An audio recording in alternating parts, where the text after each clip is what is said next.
Hey, well, welcome to our chicken coop. We're going to make two videos today. So the second video, we're going to talk about our chickens and 5 reasons why we choose to free range our hens. So I recently watched a video by Wholesome Roots, and the video was titled 5 Reasons Why We Don't Free Range Our Chickens. And I watched the video and I thought, man, oh man, like this just doesn't align at all with what we're doing here. And it's not that we disagreed with them. They're just, they're set up differently. Their model is different than what, we have more space. Our land type is different. And I think some of the type of chickens we're raising is a little bit different. So just wanted to bring you up to speed on why we actually choose to free range our chickens. So the first reason is we don't really have to go very far to hunt for treasure. And by treasure, I mean chicken poo.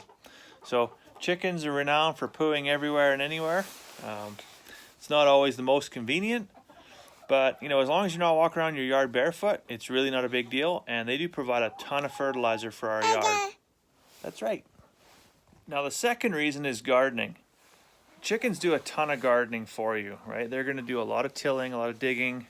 They control a lot of pests. They control a lot of weeds. So they reduce your dependence, or in some cases, they might actually eliminate your need to apply herbicides or pesticides. And they work in mulch and they work in compost. They're really, really good gardeners.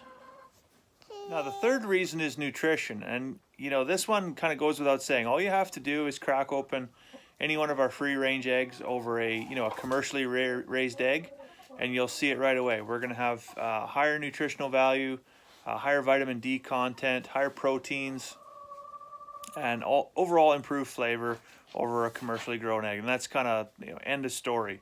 And our hens are actually able to free range all year long. So I think about 350 days of the year actually they're outside.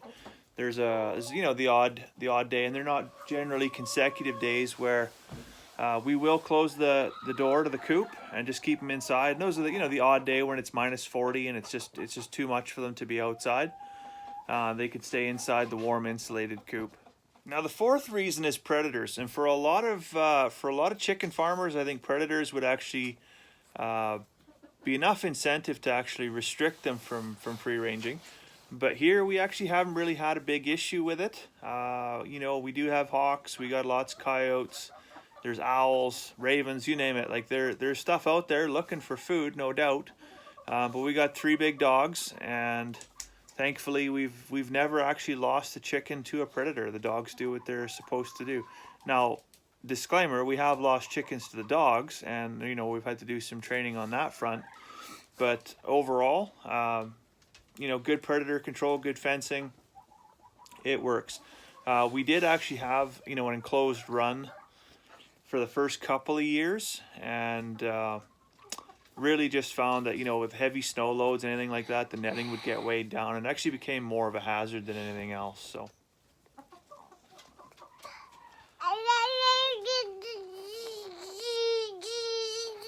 you tell them, Charlotte. Now the fifth reason is actually feed costs. So I mean, we love our chickens to death, but it is a business, and so we do have to watch our costs. One of the things with foraging in the wintertime, it doesn't make a huge impact as far as our feed costs, but it does help the chickens do what chickens like to do. And over the summer months when they're out on grass, that can reduce our feed costs by as much as 20 to 25%. And so we're already, oh dear, look at you go. What a mess.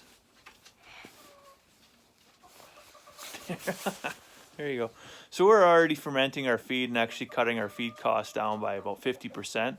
So anything we can do over the course of the summer to reduce that even further, that works quite well. So they'll eat grass, they'll eat bugs, they'll eat worms, and again, that additional nutrition provides some fantastic free range eggs. So of course this won't work for everybody, right? You may have different land mass, you may have different soil types, you may have different plant life, and really just recommend doing an evaluation on what you got and what works for you, and then make a conscious decision from there. Sounds like we've got another egg coming right now. I hope you enjoyed the video. Please don't forget to subscribe, and we will see you on the next episode.